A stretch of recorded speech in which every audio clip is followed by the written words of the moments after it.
Hello and welcome to the Sports Centre YouTube channel. I'm back here today talking about the big fight, or shall we say, the big fight that was meant to be.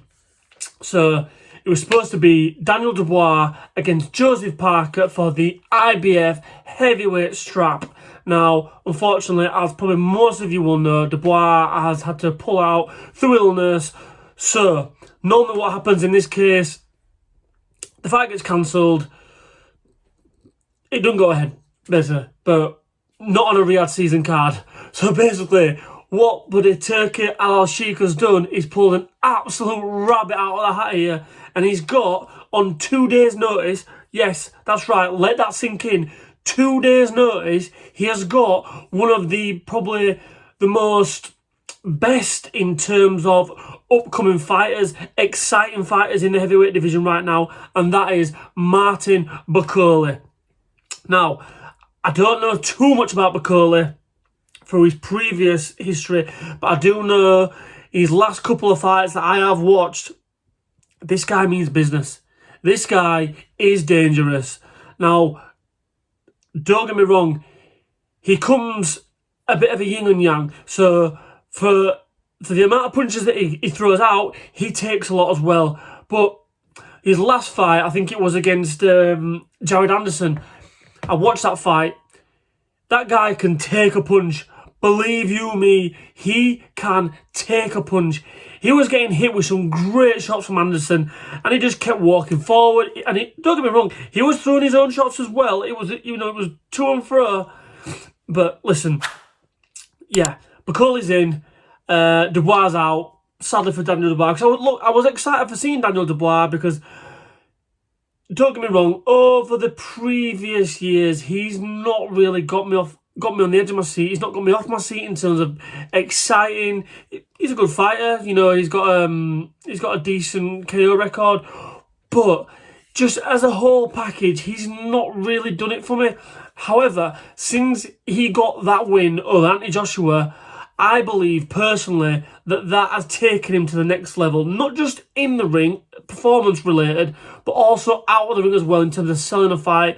I believe that he's better on the mic now, he's better on TV, he's a lot better in terms of a full package for what I would call, a boxer, being able to sell a fight, promote the fight, and all the rest of it.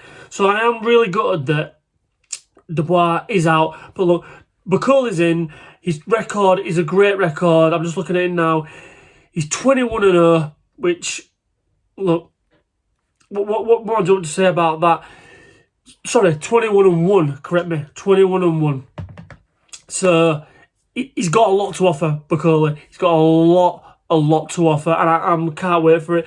And also, it's just going under the radar as well, the fact that we've got Bivol and Beterbiev too on this card still. I mean, that fight is literally can go anywhere at all. I can't call it, to be fair. I also think that maybe Beterbiev will get the better of him again.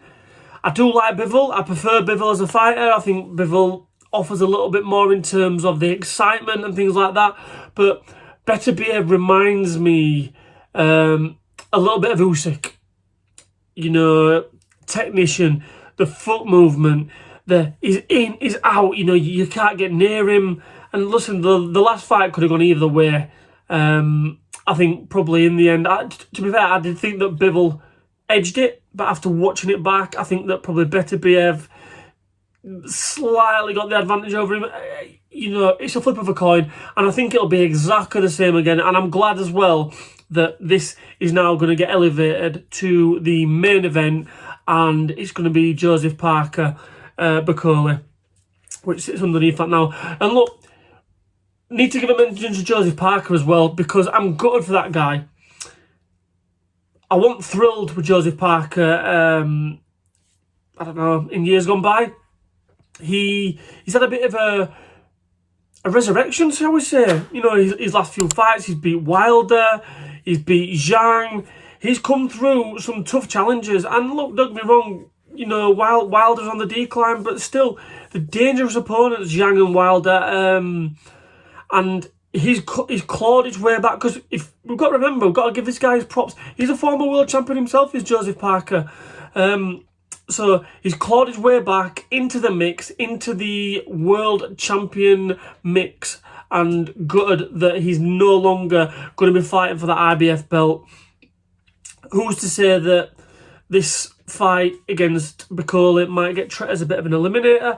I hope not, because I think Parker's got to the place now where he's earned it. I was going to say he's due, but it's not due at all. He's earned that world championship shot, that opportunity. So therefore, I still think that he should get that opportunity further down the line, regardless of what kind of win, draw or loss he gets against BAKOLE.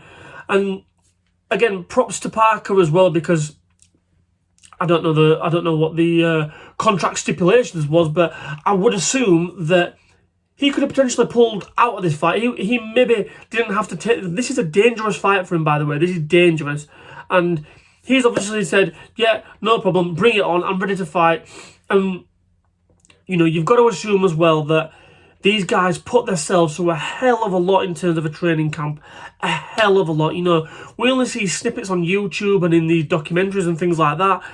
These guys go through the pain barrier day in, day out to get themselves ready, to get their bodies ready, their minds ready, they're in prime shape. You know, they take themselves away from the family, the friends. They make massive sacrifices. So he probably wanted a fight. You know, he's ready for a fight. He's got that adrenaline pumping through his body. He probably wanted to fight more than anyone. So for him maybe to say, oh, well, you know, I'm no longer fighting against Daniel Dubois, so therefore I'm not really that arsed, probably was never going to happen. And shout out to Parker again, you know, for taking this fight last minute.